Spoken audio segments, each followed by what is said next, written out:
Baik, kita lanjutkan. Bismillahirrahmanirrahim. Assalamualaikum warahmatullahi wabarakatuh.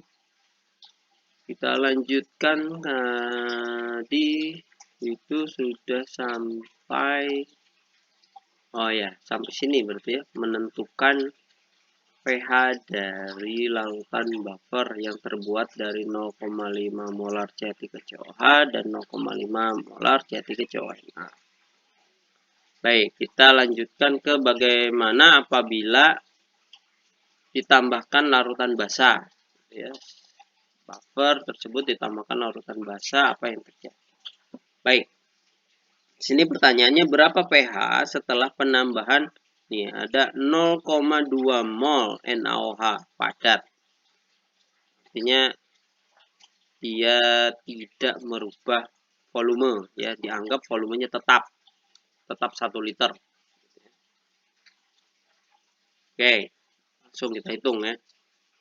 Nah, setelah penambahan 0,02 mol NaOH larutannya, kita harus tahu dulu reaksinya seperti apa.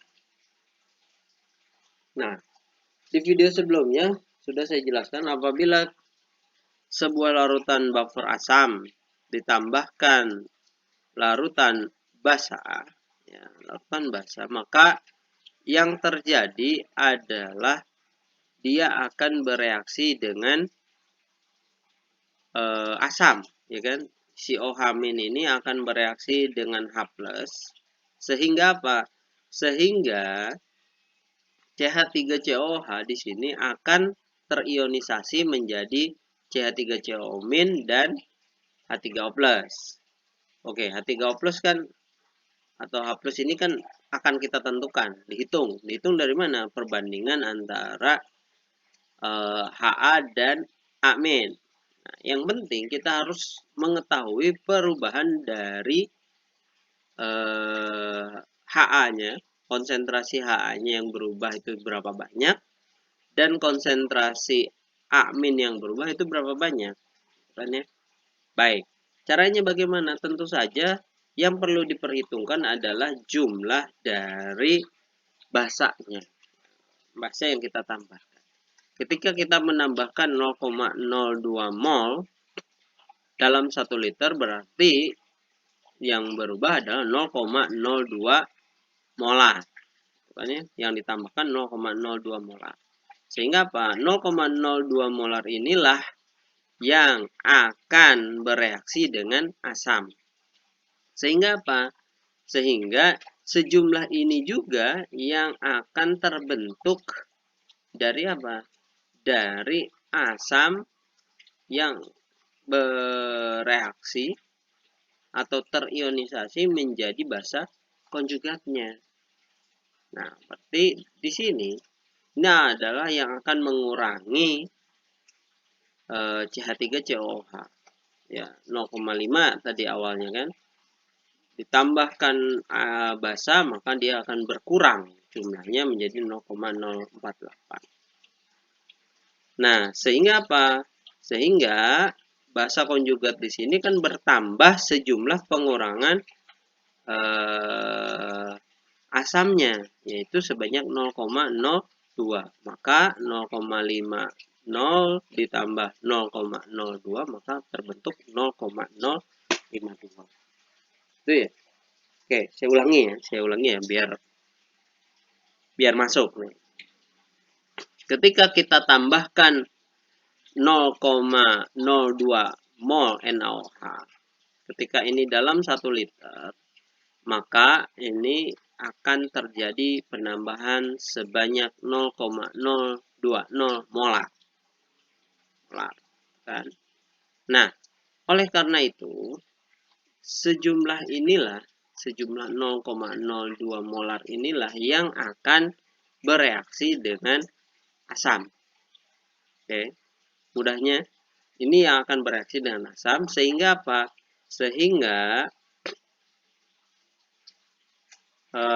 asam ini jumlahnya akan berkurang. Konsentrasi asam ini berkurang. Akibat apa? Akibat adanya reaksi dengan basa itu tadi, Mak. Ya, 0,05 dikurangi 0,02 molar, yang bereaksi 0,02, maka terbentuk tersisa 0,48 molar. Nah, karena CH3COH ini bereaksi gitu ya, maka hasil reaksinya tentu saja akan terbentuk amin. Nah, amin ini adalah yang akan bertambah ya. Bertambah. Sebanyak apa ya? Sebanyak yang bereaksi. Yang bereaksi berapa banyak? Sejumlah yang ditambahkan. Itu kan ya, mudah. 0,50 ditambah 0,02 sama dengan 0,52. Nah, setelah itu ketahuan konsentrasi asamnya ketahuan, konsentrasi aminnya ketahuan, maka ngitungnya sama lagi seperti yang tadi, gitu ya.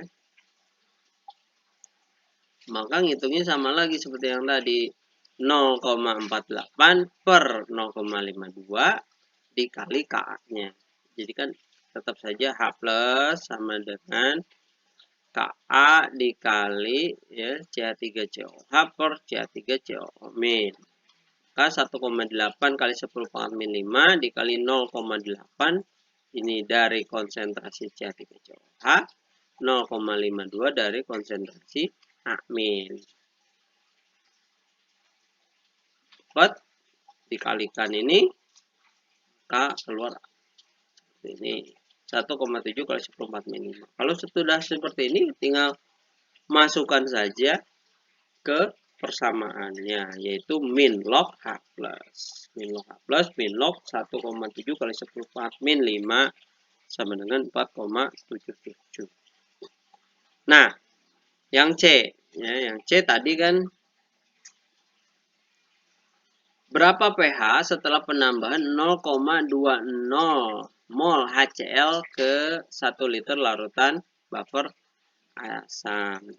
Tadi ya. Nah, yang ini silakan Anda kerjakan gitu ya. Nanti seperti biasanya Anda buatkan rangkumannya, kemudian Anda buatkan jawaban-jawaban soalnya yang tadi ada di sini gitu ya. Nah, yang ini nanti silahkan dijawab. Saya kasih kata kunci ya. Kata kuncinya yaitu HCl itu berarti yang terbentuk adalah H+. Maka H+ ini yang akan bereaksi dengan apa? Dengan amin. Amin sehingga yang terbentuk adalah Ha. Berarti kalau tadi penambahan basa itu kan yang berkurang Ha, yang bertambah amin. Nah, kalau yang HCl itu terjadi sebaliknya. Maka yang bertambah itu Ha, yang berkurang itu amin. Kenapa? Karena amin ini yang akan bereaksi dengan H+. Gitu ya. Saya kira mudah. Silakan nanti dikerjakan. Nanti, nah ini sebagai patokan setelah saya hitung ya hasilnya adalah sekitar 4,7. Silakan nanti Anda hitung sendiri. Oke, saya kira itu ya, silakan nanti dipelajari betul, diulang-ulang menonton videonya sampai paham betul gitu ya. Apabila ada pertanyaan silakan tanyakan di kolom komentar di YouTube. Kemudian apabila pengumpulan tugas seperti biasanya, tugas itu dikumpulkan berupa link file kalian di kolom komentar add link. Kolom komentar add linknya jangan diisi baik Pak terima kasih, tetapi diisi nama, name, dan link file yang bisa saya akses. Ini mengenai hidrolisis, nanti ini akan menjadi materi terakhir dari saya yang akan saya sampaikan insya Allah minggu depan. Baik, saya kira itu. Terima kasih ya. Jangan lupa untuk terus belajar ya, supaya bisa paham apa yang saya sampaikan. Terima kasih. Saya akhiri. Assalamualaikum warahmatullahi wabarakatuh.